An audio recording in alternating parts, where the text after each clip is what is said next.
torch each other. That will change the world. That was Eleanor's dream. When in 1948, on December 10, she presented the Universal Declaration of Human Rights to the General Assembly of the United Nations.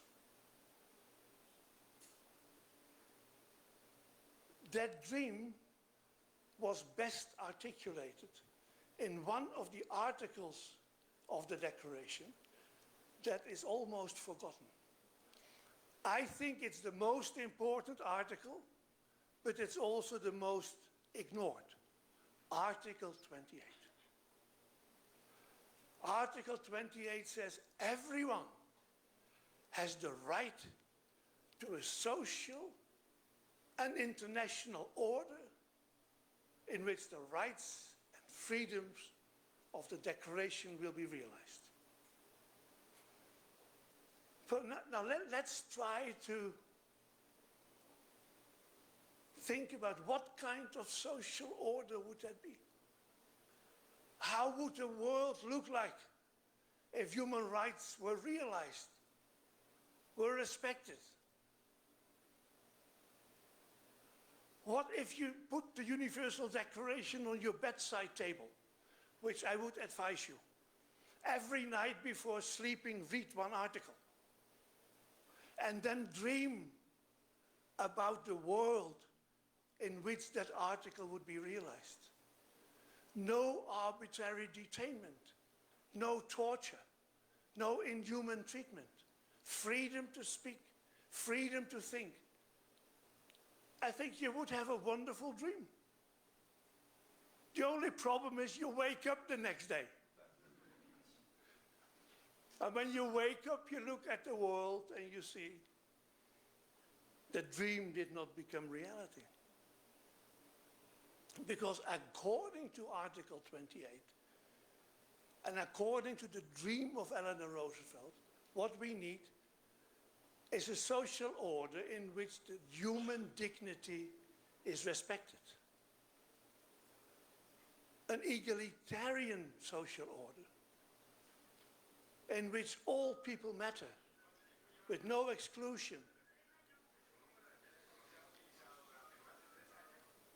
A free social order in which we can take our own decisions, in which we can have autonomy. And a safe social order in which we feel at home, in which we don't feel threatened, in which we enjoy what President Roosevelt called in the Second World War the freedom from fear. We should no longer live in fear. Now, that social order failed. If you look 77 years later, we celebrate this year the 77th birthday of the Declaration. So more than 70 years later, if you look at the world, what's the reality? We don't have an order in which human dignity is respected. Because that would mean that people would no longer be humiliated, no longer be dehumanized. But what we see around the world is the normalization of humiliation. We take it as a normal thing that people who are different from us, who look different from us, can be humiliated. Listen to the speech of the Israeli Minister of Defense, dehumanizing the Palestinians and saying, we're fighting against animals. That was a total lack of respect for human dignity as a cover for a genocidal war. And look at the recent meeting in the Oval Office between President Trump, Vice President Vance, and Zelensky. This was a deliberate attempt to humiliate President Zelensky. I actually think that in the end of the day, these two bullies really did not humiliate Zelensky, but they did humiliate themselves. They certainly placed themselves under the standards of a decent society. Then the egalitarian order. Today in our world, inequality is normalized. We seem to accept without great difficulties that we're getting more and more unequal in this world. Unequal in terms of access to resources. If you look at the few people in the world who own most of the world's resources, who own most of the world's capital, we don't seem to have sleepless nights over that. Inequality is normalized. And with inequality, discrimination is normalized. Flying all over the world, one standard observation is discrimination. And I'm sorry to say as a guest, and of course I should not do this as a guest, but I also find that in mi segunda patria, Mexico, I see a lot of discrimination, particularly of women and of indigenous people. That was not the order Eleaonor Roosevelt had to dream about. Even in my own country, I'm sorry to say, this beautiful Países Bajos, but we have discovered over the past years there's institutional racism in our tax office. People of a different ethnic origin from just being Dutch are not treated equally. Institutional racism in the police force. We have something which you call ethnic profile. If you have the wrong face, you're more likely to be stopped than if you have my face. So, much for an egalitarian order. Then the freedom. Are we free today, 77 years after the declaration, to speak freely? No. There's never been more censorship in the world. Censorship in the media and in the conventional media, a lot of self-censorships. There are many stories in the world that you will never hear from television or from CBS or ABC or CNN. Self-censorship is widely spread. And then, of course, people are silenced. There's the normalization of silencing people. And people feel in many institutions, even in academic institutions, it may be better not to speak up. I may lose my job. Or if you are a civil servant in the government and you have critical thought, you're unlikely to become a whistleblower because that is dangerous. We've seen that with Snowden in the United States. We've seen that with Julian Assange. To talk openly, critically about your own government is a dangerous thing to do. And spreading what is called, and lawyers know that, the arcana imperii, the deep secrets of the state, to talk about them, you may looking at the end of your life. And freedom, are we free to talk? But what is even more difficult, are we free to think? Do you have freedom in your head? Can you think whatever you want to think? No, because we're creating software, and Elon Musk is the leader, creating software by which we plant chips in your head so we can read your mind. And it's understandable because it's quite, I'm looking at you and I have no idea what you're thinking. It's quite irritating, isn't it? So we now create technologies that even enter your mind, which will end the freedom of thought. Then lastly, a secure order. An order in which you feel safe. An order which you believe to ethnic minorities. If you have a different complexion from the rest. If you belong to the LGBTQ community. if you're gay, lesbian, do you feel safe? In most societies, you don't feel safe. And you don't feel safe also because you are being under surveillance. Big Brother is watching you. You be better careful with your mobile phones. I belong to the few in the world, although I'm a communication expert, I don't have an iPhone or a smartphone. I don't want to be listened to by intelligence services. I don't want the Mossad to record what I'm talking about to my friends. So, are we free from fear? No, because there's an enormous industry in this world of fear-mongering. There are governments and private parties who will make us fearful.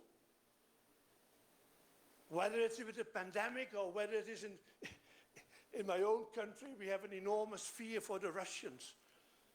We have these statements, the Russians are coming, as if Putin knocks on our door tomorrow. And particularly the classical media are very happy to make you fearful. There's every day something else to be fearful about. The word that's most used in the world's media is crisis. You see, there's every day a crisis. There's an environmental crisis, there's a psychopathological crisis, there's a credit crisis, financial crisis, criminal crisis. There's always a crisis. You just had a good night and then you wake up, you listen to the news and there is a crisis. Why is that a problem? That is a problem because we are fearful beings.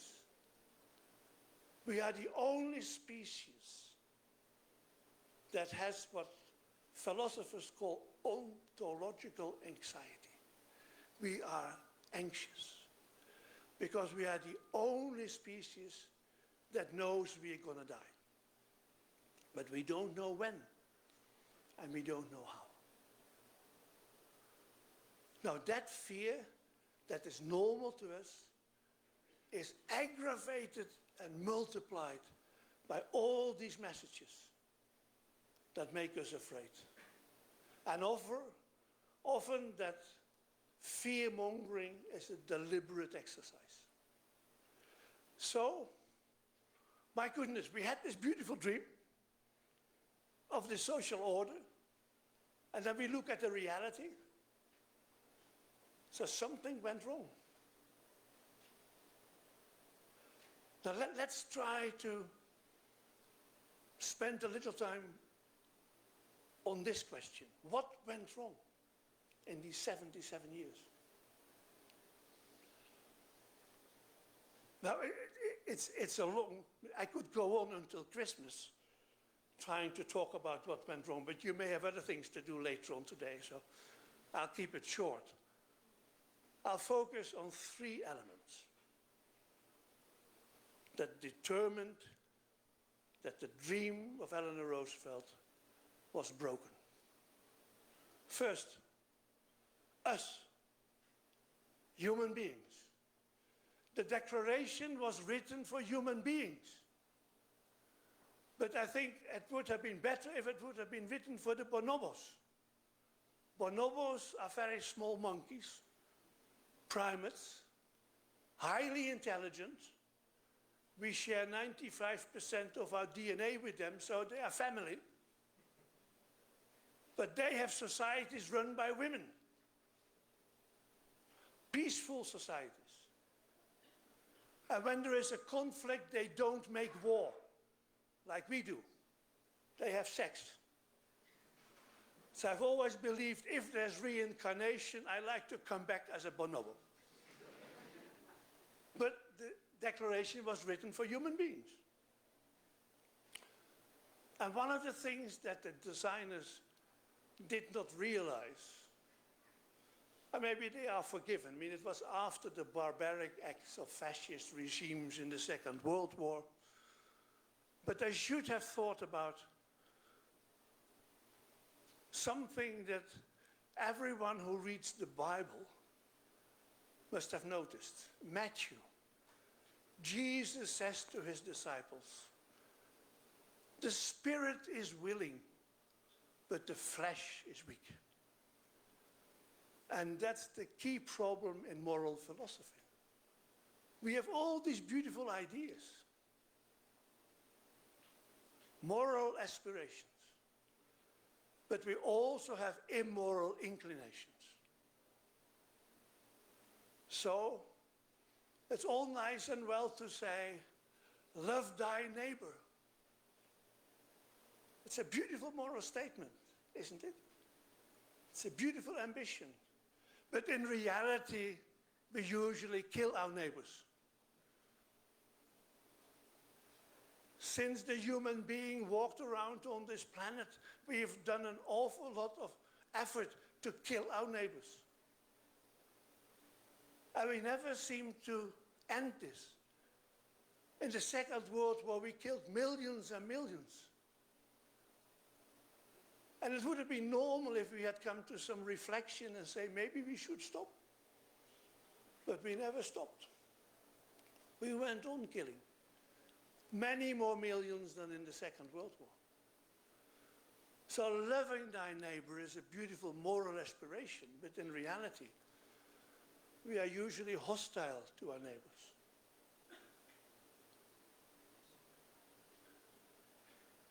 All should be included. Egalitarian order. The Universal Declaration says all people matter. No one is excluded. But is that real? Are we capable of living with accepting everyone? We accept maybe our own family, our own tribe, our own clan. But beyond that, not all people matter equally. And then freedom to speak, it's a beautiful thing. I know, this is not a political demonstration. But the freedom depends upon power relations. I'm free to speak to the dean whatever I want to say. According to human rights, I can say what she doesn't want to hear. But if I'm on their staff, I would be very careful because she has power over me. You can say to the president whatever you want to say and what the president doesn't want to hear, but you better be slightly careful. So moral aspirations and human inclinations. We are not angels, and the Universal Declaration was written as if we were angels, but we are not. We are a nasty species. And we've got to come to terms with that. Second factor, the states. The Universal Declaration was accepted in 1948 by states, but by states who never really wanted to have a Universal Declaration. Particularly the United States government battled with Eleaonor Roosevelt. And only because she was such a tough cookie did she win the battle against her own government. But if it would have been up to the governments at that time, we would not have had a Universal Declaration. States are unwilling to accept that moral standards are set for how they treat their citizens. And that's the reason why from the very beginning, states entered all kinds of restrictions. It's an interesting study for law students to see how many restrictions, which countries provided themselves with restrictions. Say, yeah, it's nice, human rights, but if we feel it's a danger to public order, to public morality, to public security, we retain the right to intervene, to restrict. The most difficult thing, and this is something for law students to think about, the principle of human rights is erga omnes, which means that these rights are valid and there's no conditions. You can't say, well, today we have to restrict your freedom of speech because, no. In legal terms, that is impossible. And of course, it happens all the time. States have great difficulties with erga omnes. And that is not improving over time, because I would like to state that the fascist regimes of the Second World War, against which the Universal Declaration was drafted, are back in power. And I say it in these very unfriendly words. And I don't think that the greeting that Elon Musk brought was a mistake. For someone who comes from a country that was invaded by the Nazis, you know this was a Hitler salutation. And I think we should be clear and not relativize these things and qualify them. Elon Musk, Donald Trump, Orban, in my country, Geert Wilders, Milei from Argentina, Benjamin Netanyahu, Bolsonaro. See, it's a long list. And it's a very worrying list, because I call them fascist. I can't think of a better term. Yes, it's slightly different from the fascism of the 1930s. It's fascism with a different face. One American friend wrote a book about friendly fascism. He says it comes back, but with a friendly face. And Michael Moore, the famous American documentary maker, said when Trump was elected the first time, he said, fascism is back. And now with a smile and a television show. But don't be mistaken. It has the same characteristics as fascism that we have suffered from early on. Let me take one point out of this. The major characteristic of fascist regimes is the march against institutions. You see that happening now in the United States with the operations of Elon Musk. Get rid of the institutions. Get rid of government. Get rid of judicial institutions. Get rid, particularly, of the rule of law. The rule of law is a dangerous institution. We need to get rid of it. And the march against institutions is a very forceful one, and it destroys our political, judicial, educational, and cultural institutions. Last point. Don't we have a guardian to protect the human rights? Don't we have the United Nations? And as much as I love the United Nations, and as much as I've enjoyed working with that institution is not the best guardian of human rights.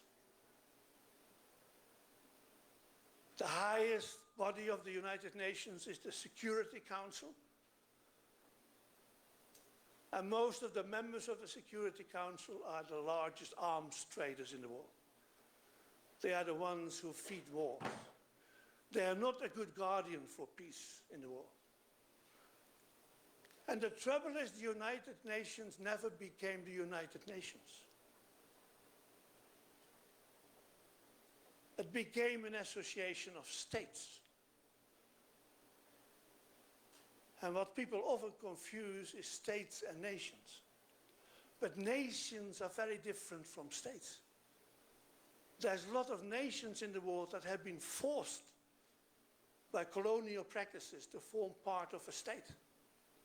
But the nations are the indigenous people, are the first people of Canada, are the Aboriginals in Australia, the Maori in New Zealand, the Maasai in Kenya and Uganda. Those are the nations of the world. And we never achieved a global association of nations. We ended up with a group of states. So I've often proposed the United Nations should be called the United States.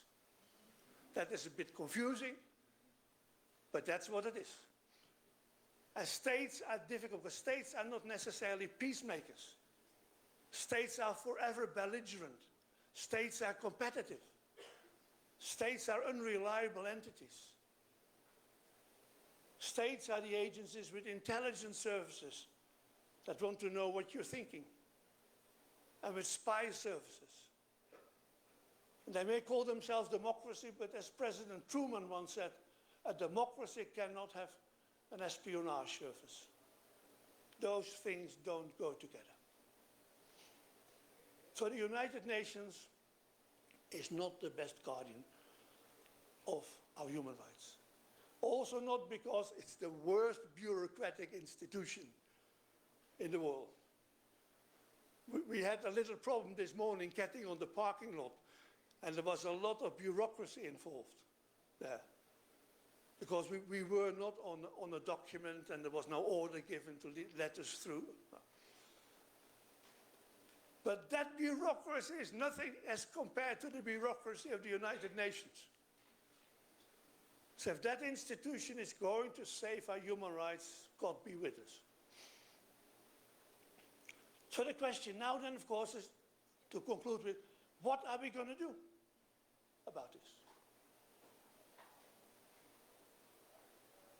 this?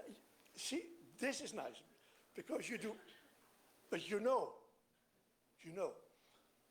because your generation knows what we should do. The only problem is, if you speak up, no one listens to you. But you know. You have the power to revitalize the dream of Mrs. Roosevelt. And that's your moral responsibility. You are the generation that has to transform the United Nations. Transform it from an association of states to an association of peoples. And one of you, why not you in the pink shirt? Why don't you become the next Secretary General of the United Nations? There's always old people. There's always people on their way to the exit that talk about the future, but it is no longer their future. The future of the planet is no longer really my future, it's your future. So you should have a voice in determining how that future should look like. And the others should listen to you, take you seriously. You're brilliant. There's a lot of brilliance in this room. You may not even realize yourself how good you are, what creative ideas you have. Speak out loud. Because we need to reform current institutions, and we need to create new institutions. We need to create institutions that can revitalize the dream of Mrs. Eleaonor Roosevelt. And it's largely upon your generation to do that. There's a beautiful theory in social sciences from W.I. Thomas that says, if people define situations as real, they'll become real in their consequences. So I would like to propose to you that as a group here, we decide today that we define Eleaonor Roosevelt's dream as real, and that we will enjoy the consequence of believing that dream to be reality. And we will live in a global human rights culture with respect for dignity, equality, freedom, and security. Thank you very much. Muchísimas gracias por su atención.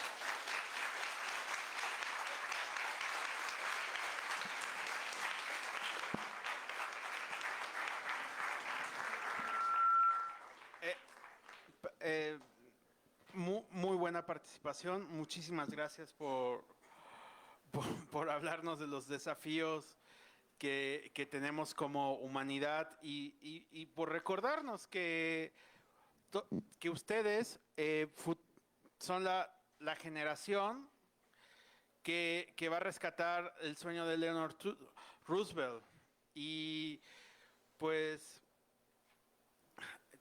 tienen nosotros ya los mayores les estamos dejando muchos problemas, pero ustedes los van a tener que rescatar. Muchísimas gracias por su participación.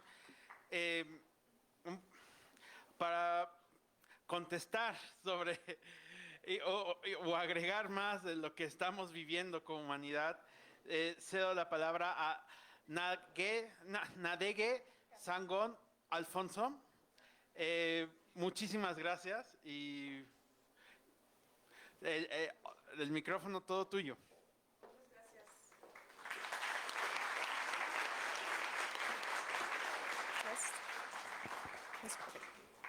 Buenos días a todos, todas y todes.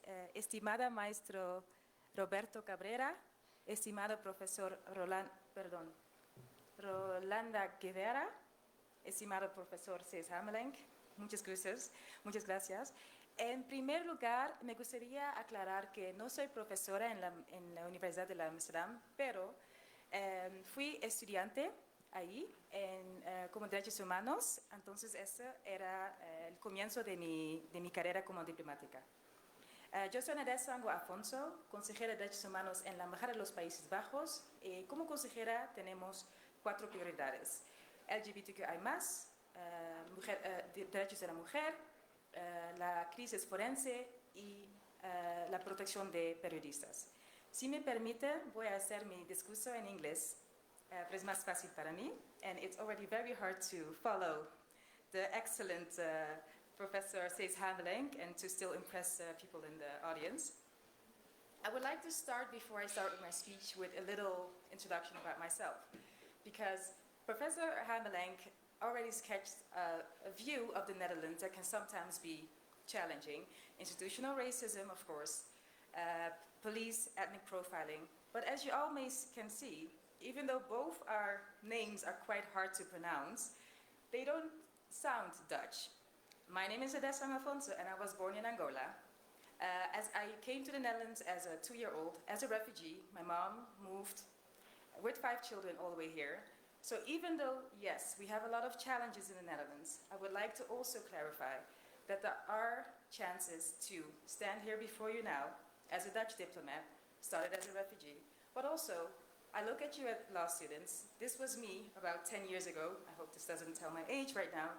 And I hope it inspires you that wherever you come from, I see very different faces. You can make an impact, whether it's a diplomat, as an NGO, as an activist in the United Nations, which needs a reform. That's what I wanted to start with. So I'm honored here today to reflect on a theme that is both timeless and urgent: human rights. Our starting point is, of course, the vision of Eleaonor Roosevelt, a woman who, in the aftermath of the Second World War, was a driving force behind the Universal Declaration of Human Rights. This declaration, adopted in 1948, was meant to be a beacon of hope, guiding the world towards justice, equality, and human dignity. However, 77 years later, and as we look at the reality of 2025, we must acknowledge that this dream is still far from fully realized. Mrs. Roosevelt's hope was that the Declaration would provide a universal framework for the protection of human rights. But the challenges we face today, whether in Mexico or globally, are undeniable. So to explore these challenges, I will consider several key aspects that Professor Hamelink discussed and link that to my work here at the Dutch Embassy in Mexico, particularly in the fields of women's rights, LGBTQI+, press freedom, and forensic cooperation. So, Eleaonor Roosevelt saw human rights as the bedrock of human dignity. She believed that human rights were not just legal protection, but also moral imperatives, fundamental entitlements that should be upheld regardless of nationality, race, or creed. The Declaration was in that way an attempt to establish a common standard of human rights, a milestone in global history, if you will. But it was more than just a legal document. It was a bold, aspirational vision of the world. So, when looking at the creating of the Declaration, it reflects a quite optimistic view of humanity, one that assumes individuals are inherently worthy of dignity and respect, that they are capable of reason, and that they possess the ability to contribute to a just and peaceful world. It also envisions a world of cooperation, where states work together to uphold the rights of individuals. Unfortunately, when we're looking at the rights of individuals, we always have to weigh this against the state's interests and the reality of state's interests and power dynamics. To give an example of the Dutch are, of course, a beacon of when it comes to human rights, but at the same time, we are traders by nation. So when we have bilateral relations with certain countries in the Middle East, we have the importance of human rights, and at the same time, we have the importance of trade. So when we have trade and focus on gas, that means that perhaps we can be less vocal when it comes to human rights. This is a clear example of when human rights have to fight against state interests, that not always the human rights prevail. Now, when we look at Mexico, we can also see a gap between the ideal and the real, which is stark. Mexico continues to face immense human rights challenges, and while progress has been made, many areas still reflect deep systemic issues. I would like to highlight the Los Desaparecidos. I assume most of you are very aware of the crisis that we have. The National Registry of Missing and Disappeared Persons reports that over 100,000 Mexican people have gone missing in Mexico since 2006. However, I have also had the pleasure of meeting Las Madres Buscadoras since my stay here, which is also a very known group, I believe. I see a few people nodding, that's great to see. Las Madres Buscadoras are a group of mothers who have dedicated their lives to finding their disappeared children, continue their courageous fight against a system that often turns a blind eye to their suffering. This is a great example of how the ideal of the Declaration can be in stark contrast with the reality. So, and then when we look at the indigenous communities, of course, according to Roosevelt's ideology, Article 28 in particular says that every individual has a right to dignity, and regardless of nationality. But I would be remiss if I don't mention that even within nationality, and we've seen with Professor Sayes and me, we are both Dutch, or we have different skin tones, but also in Mexico, we have to make a distinction between the treatment of marginalized groups such as indigenous women, people, my apologies. For example, the indigenous communities remain among the most marginalized groups in this country. According to the National Institute of Statistics and Geography, 25% of the Mexican population identifies as indigenous, and they face extreme poverty, with nearly 70% living in poverty. However, it is very important to mention that, like this year, you all know, President Sheinbaum has declared 2025 as the year of La Mujer Indígena, which is a powerful statement to shed light on a marginalized group. But what's even more important, in my opinion, are the relentless indigenous NGOs that work every day to make sure that their rights are being upheld. I would like to give an example of an organization that I'm very lucky to work with, which is Manu Vuelta.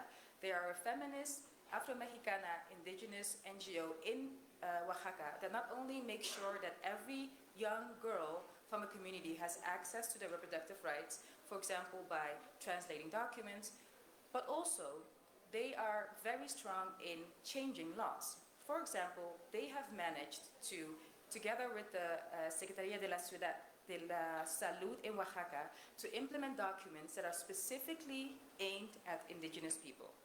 I give this example to show you that even though a lot of NGOs are on the ground, when they exceed to get to the law level, they are able to change laws and actually affect policy.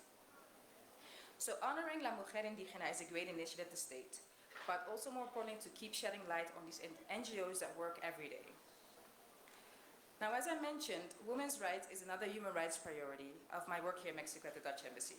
I think I might have to shorten my speech a little bit because I feel people are leaving, which is fine.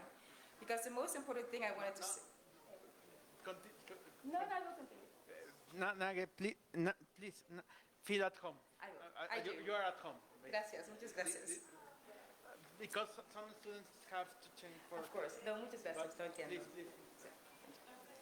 I would like to actually conclude to say that the fight for human rights is not an abstract ideal. It is a relentless struggle grounded in a very real life of those who face oppression every day. As we reflect on the vision of Eleaonor Roosevelt and the enduring spirit of the Universal Declaration of Human Rights, we must acknowledge that the path to justice is far from linear. Last Saturday, I participated for the first time in La Marcha de 8M. I was moved beyond words. I actually have to be careful to not start crying right now, because, as I mentioned, I come from a country in the Netherlands where the 8th of March is a celebration. We go on the streets, we drink something, everyone congratulates you. Happy International Women's Day. Saturday was the first time I realized that the celebration that we have in certain countries does not mean that it's a celebration everywhere. I noticed that el 8M is a fight, and it needs to remain a fight. I've seen tias, madres, young girls with signs that have given me goosebumps. Girls that are not able to celebrate the quinceañera. But what was more powerful to see is that people, young girls from the age of 5 were marching, which means, yes, unfortunately, they are aware of this reality of this country. But on the upside, it also means that we have 5-year-olds that are aware of the situation. There will be you one day. There will be students one day. There will be activists. There will be leaders. There will be like next presidenta. And that is a fact that gave me so much pride. And when I look at Mexico and the civil society, especially the mothers, I have been inspired beyond measures that it's not just activists on the ground. There are lawmakers. And in that context, I would like to give an example of an LGBTQI organization we work closely with called YAR. They are an organization that is grassroots. They started all as young kids that were once banned from their house for their sexual identity and were forced to go into conversion therapies. I'm not sure if everyone is aware of conversion therapies, which is a strategy that also in the Netherlands was used years ago, that believes that kids that have a different gender identity need to go to a camp to get to change into being heterosexual. This includes electrical shocks, horrible physical abuse. However, these sobrevivientes that are now called YAR are not only raising their fist and going on the streets, they have actually in the past 15 years managed to change the federal law of Mexico to make sure that conversion therapies are now illegal. Another example of how you go from the ground to the law. So, however, the topic of impunity, unfortunately, is a big one. Because we can make a lot of laws, we can fight for these laws, but we also need to have mechanisms to implement the laws and make sure they are upheld. Unfortunately, the number of impunity here in Mexico is at 93%. For femicides, the killings of women, only 10 women are killed a day. In the Netherlands, a woman is killed every 11 days, which is also a horrible fact. However, the lack of this investigation, the National Registry have mentioned that only 5% of the denuncias actually lead to a sentence. And when it comes to journalists, as you all know, press freedom is in the Constitution of Mexico. We have press freedom. However, journalists are not always protected. Since 2000, more than 150 journalists have been killed. And the impunity rates for those killings are about 90%. I don't want to leave this stage with only negative numbers and discourage you.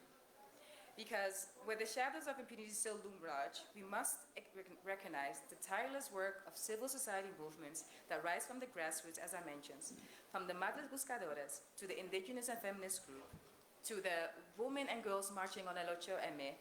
Their efforts remind us that change begins in the communities, in the law schools, in the hearts of individuals who dare to speak truth to power. These movements, true rooted in the ground, are far from limited to small-scale activism.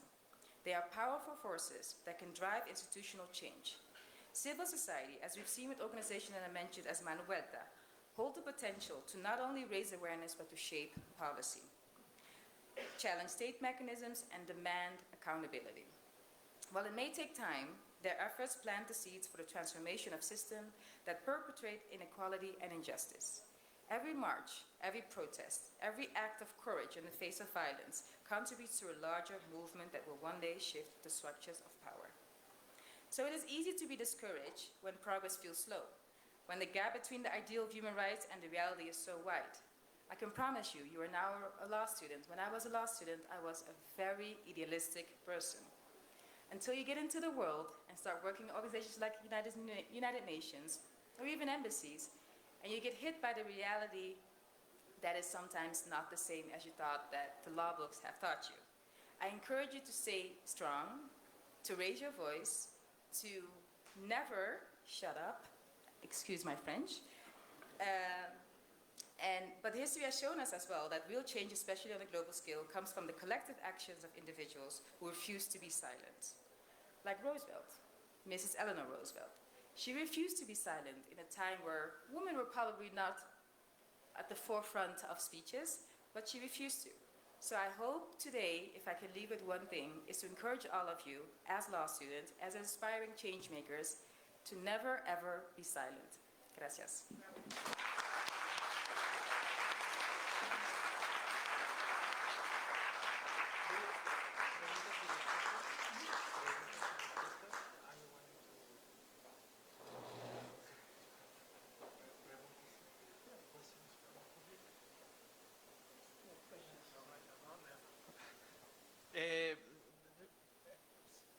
Questions and answers? He asked for questions and answers, but, No, but no. I said I want to have answers, no questions.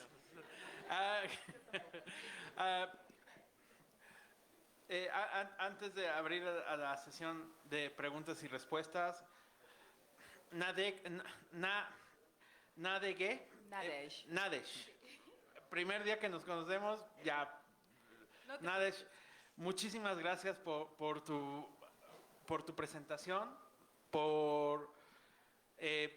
como lo decía antiguamente, yo creo que en estos tiempos que vivimos, Países Bajos, bueno, yo me acuerdo cuando en el primer periodo de Trump, cuando le quitó recursos a USAID y pues Países Bajos intentó llenar ese vacío que dejó los Estados Unidos en ayuda para ciertos proyectos en el sur global. Entonces, muchas gracias por estar aquí en representación de Países Bajos. Muchísimas gracias por tu ponencia muy inspiradora y recordarnos que les estudiantes no tienen ninguna limitación y para eso estamos aquí en la universidad, para apoyarlos a construir sus caminos. Sesión de preguntas y respuestas. ¿Quién tiene alguna pregunta, comentario que quisiera hacer a los ponentes?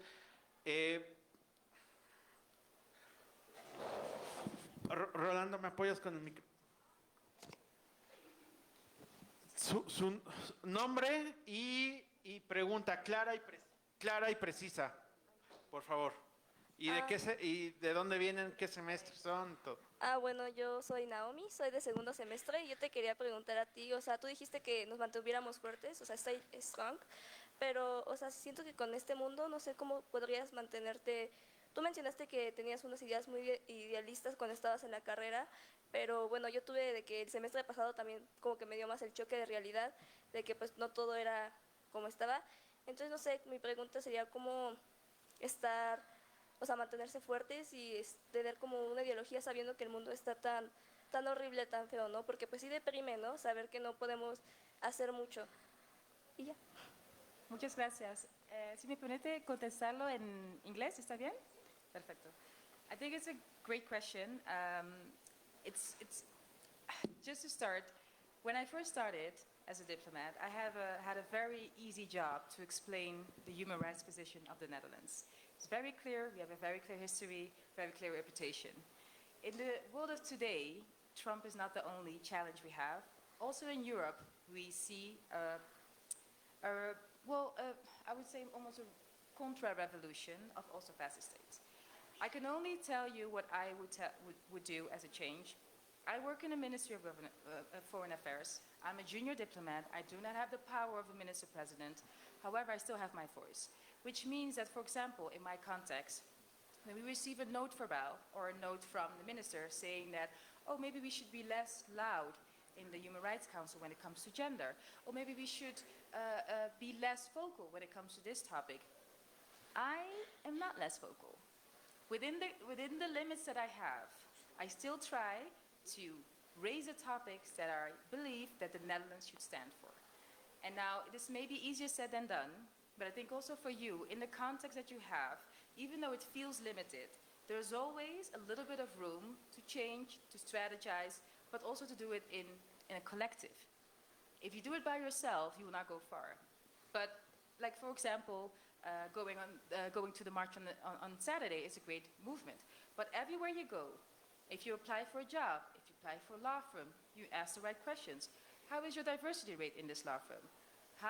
So instead of only being the person that's asking for the job, also make sure you implement the conditions that you would like to work in. If we all try to do that, yes, it's a bit idealistic, but we can move the needle. So I hope within the limitations, I wish I would have given you a very much positive answer, but this is all I can give you at this moment. Muchas gracias. Maybe please go. Maybe you can, how would you? Well, I'm just an optimist by nature. I can't help it. I'm a kid of the 1960s. In the 1960s in Europe, we stood on the barricades. As students and workers were going to create a new world. And that's still something that moves me.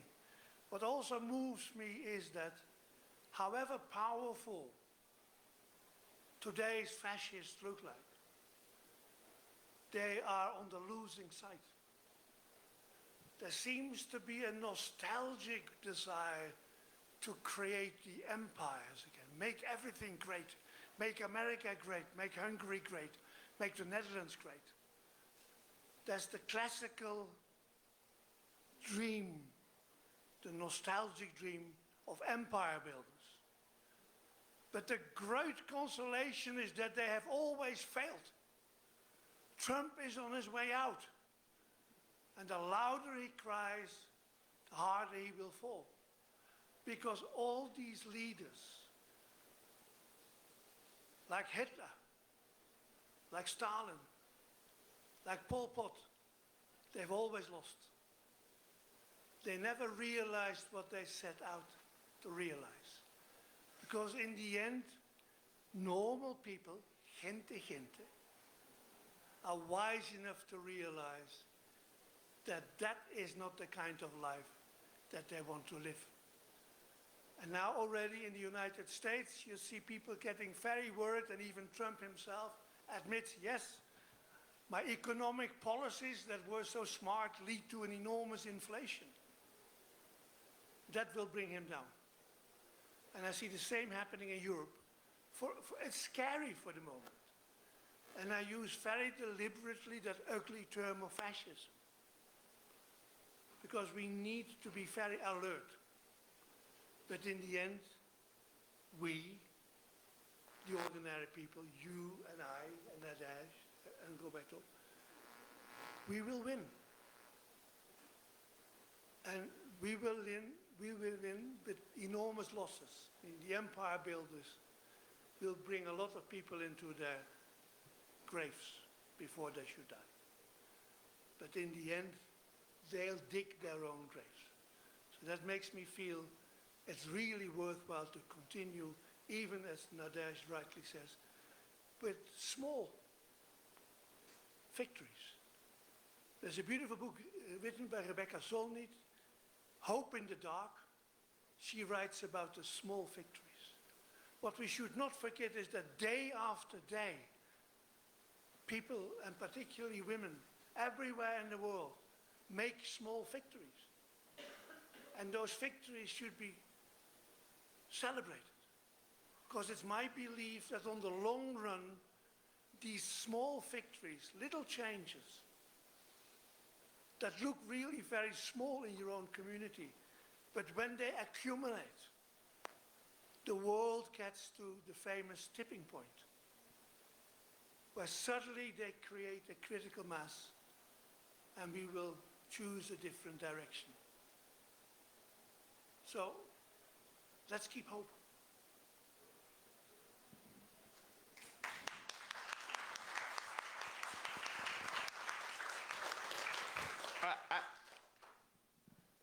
Por favor.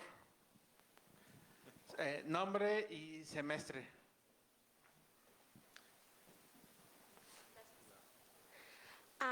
Hi, my name is Jocelyn. I am soy de segundo semestre. I'm going to do my answer in Spanish. It's more comfortable for me, but you can answer me in English. It's okay. Yes. Primero estoy muy agradecida de que estén aquí. No solemos tener estos acercamientos con personas tan influyentes en el campo internacional. Entonces, por eso me encuentro muy agradecida. Y segundo, ustedes que se encuentran activos en este campo de los derechos humanos, ¿cómo podemos o cómo se puede proteger o salvaguardar los derechos de las mujeres que están bajo el yugo de la delincuencia organizada en México? Es mi pregunta. Gracias. Perdón, ¿puedes repetir la última? ¿En el sistema de qué, perdón? La delincuencia organizada. Ah, ok.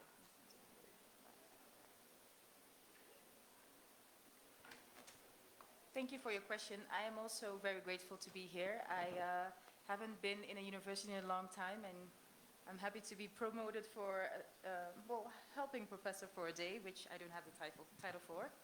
So it's a good question. I do not have a specific answer necessarily. As I mentioned, femicide is still at a high rate. However, I can answer in what we do as our work at the embassy. So we have several levels that we can work on when it comes to women's rights. On the one hand, I've mentioned we support financially certain NGOs that are focused on women's rights, but also institutional change is very important. So to give an example, we have worked with an NGO to create a gender protocol within the Fiscalía Ciudad de Mexico.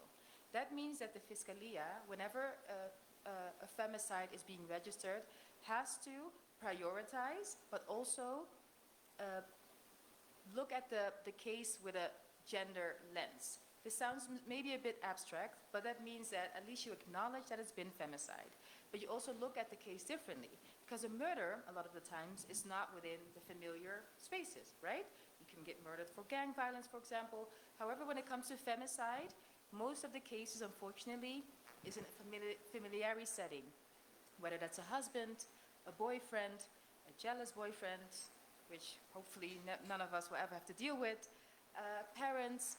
So when you register as a femicide, the Fiscalía and the policeman will also look at it a different way and interview different people that you might have done if you don't register as a femicide. That's one example.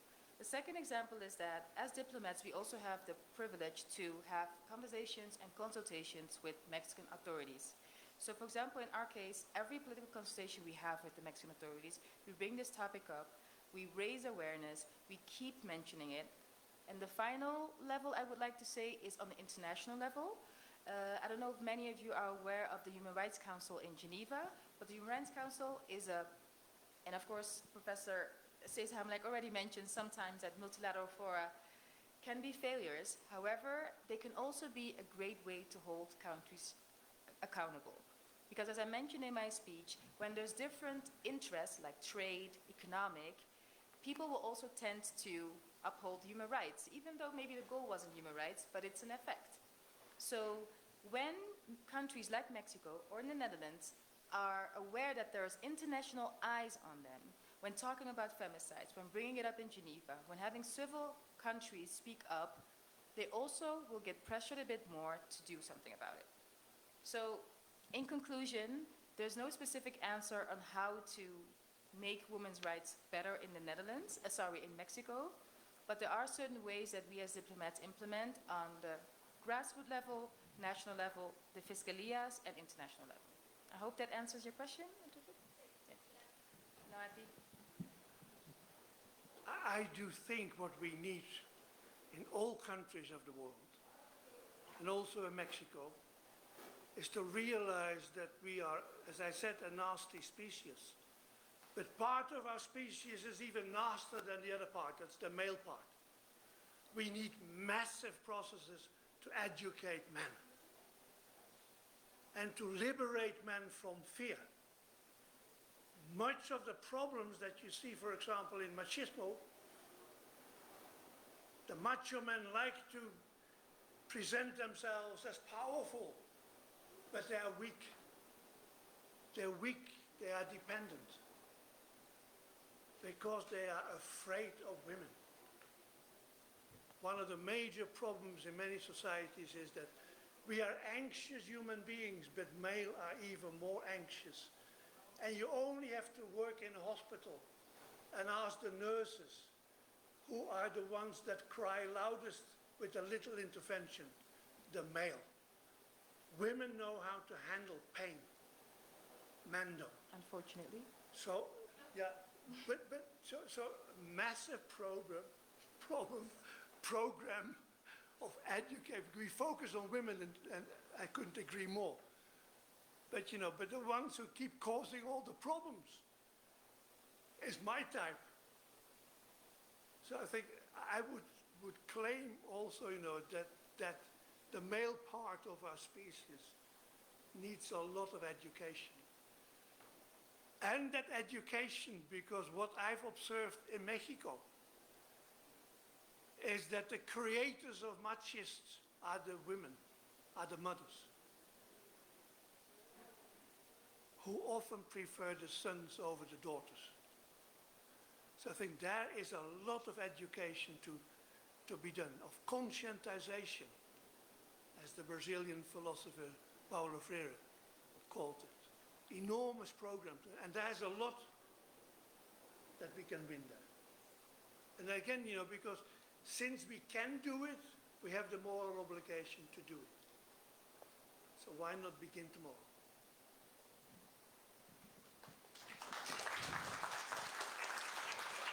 Muchas gracias por la pregunta y la participación. Las dos últimas preguntas, compañera. Aquí, y terminamos con usted. Bueno, sí. Soy Sandy, soy de sexto semestre y mi pregunta va dirigida hacia el profesor Hamelink. En un momento de su discurso habló sobre todas estas noticias que hablan de crisis tras crisis, día tras día, y pues me puse a pensar en un momento anteriormente a este discurso que habían personas que simplemente podían apagar su televisor, su celular y dejar de ver estas noticias. Sin embargo, me puse a pensar en que hay personas que viven estas crisis y lo viven de una manera mucho más fuerte que otras personas que tienen un privilegio mucho menor. Y claro, pues en todo esto, ¿cómo podemos nosotros, bueno, yo no podría escapar de esta realidad? Y ¿cómo puedo hacer para mejorar la realidad? Porque claro, yo no puedo escapar, entonces el único medio que tengo es cambiarlo, pero ¿cómo puedo mejorarlo cuando alzo la voz? Siempre hay un tipo de censura por alguien que tiene que tiene mucho más poder que yo, y cómo puedo evitar esto y cómo puedo dejar que esto deje de pasarme. That is how to do this. I mean, that, of course, is the core question that we're always struggling with. But I think in terms of what you quoted me saying about the crisis and about the bad news that you have every day. I've been pleading for a long way. I come from journalism. I was a journalist for many, many years, and foreign correspondent. And I always tried to not only look at the negative side of things, but also at the positive side of things. I was a correspondent in the Middle East, and there's a lot of terrible things that you can report about in terms of the conflicts between Israel and the Palestinians and the other Arab states. But there were also wonderful moments when suddenly a day you see Palestinian and Israeli young musicians playing jazz together. So you feel it's possible they can live together in a different way, not necessarily with hostility. And I can see, that the news media usually present bad news, because it seems that bad news sells better than good news. But that's an awful statement about the human being, that we enjoy the bad things about others. We terribly enjoy bad gossips about other people. We even have expressions in certain languages that means we enjoy the misery of others. We should really change that and media worldwide. We try to do that now in the Netherlands. We try to establish a television station that mainly reports about the good things. But it's very difficult because many people don't seem to like that. But if we could manage to look at the good sides that are there and not be overwhelmed by the negative news and by the crisis, we think we will be able to self-empower ourselves.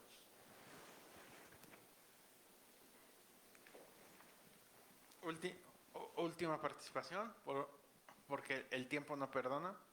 Compañero. Gracias, mi nombre es Diana, soy alumna de 10º semestre.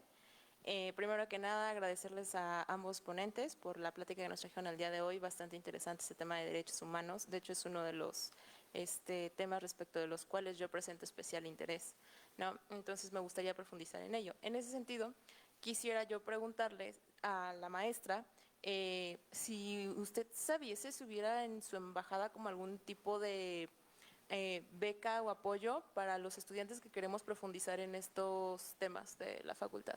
Y Nayet, aprovechando sobre la pregunta de la compañera, me gustaría que esta fuera, lo digo públicamente, y que Rolando nos pudiera apoyar, la primera de muchas actividades que realiza la Facultad de Derecho de la UNAM con la Embajada del Reino de Países Bajos. Y también algo que me gustaría complementar sobre lo que dijo la compañera, nosotros tenemos entendidos que en Países Bajos, Leiden, Utrecht, la Universidad de Leiden, de Utrecht, de Ámsterdam, son ejes centrales en derechos humanos. Sabemos que ustedes tienen becas muy ambiciosas, que sus universidades no le tienen nada que pedir a las de Reino Unido o Estados Unidos. Entonces, sí, pero bueno, pero en temas de cursos, Metrics, también muy reconocida en el tema, y nos gustaría una mayor colaboración sobre esos, que la persona encargada de educación de la embajada se diera muchas vueltas a la Facultad de Derecho para que aquí el estudiantado también tenga Países Bajos en el mapa, porque Países Bajos tiene mucho que ofrecer a México y a la Facultad de Derecho. Te cedo el micrófono. Perdón por... No, gracias, Prese. I think just to add on what Professor Roberto said, is that I understand that the embassy has already been in contact with UNAM to explore more cooperation. At this specific moment, I do not know if there is a scholarship for Mexican students. However, we've been in contact and we will continue to speak to see how we as embassy can collaborate more between UNAM and, for example, University of Amsterdam, University of Leiden, he mentioned already, which is a university that is very strong in human rights, but also the university in The Hague, specifically on human rights and development cooperation. So unfortunately, I can't give you an answer now, but please know that together with Professora, we are working on it, and hopefully in the future we can offer some scholarships with also the help of the embassy. But at this moment, we cannot commit to that just yet, but we're working on it. Gracias. Gracias.